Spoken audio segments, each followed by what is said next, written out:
Hello everyone, দেখেন আমাদের গ্রামে কিন্তু অনেক বৃষ্টি হচ্ছে। অন্যান্য জায়গার মতো বন্যা, যেভাবে বন্যা এই যে পানি অনেক বাঁধ, তারপরে অনেক বাঢ় বলে আপনার আপনার দেখেন আমাদের গ্রামে কিন্তু স্বাভাবিক, সব কিছু স্বাভাবিক। বৃষ্টি হচ্ছে কিন্তু প্রচুর, এক সপ্তাহ ধরে বৃষ্টি হচ্ছে আমাদের গ্রামে, কিন্তু সব কিছু কিন্তু স্বাভাবিক। দেখেন সবাই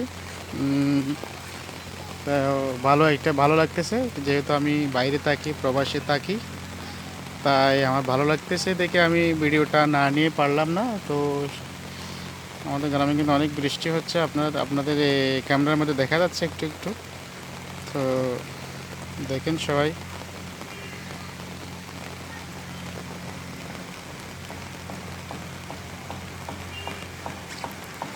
হালকা হালকা একটু একটু গাড়ি চলতেছে, অটো চলতেছে একটু একটু, কিন্তু বৃষ্টির কারণে কেউ বের হচ্ছে না।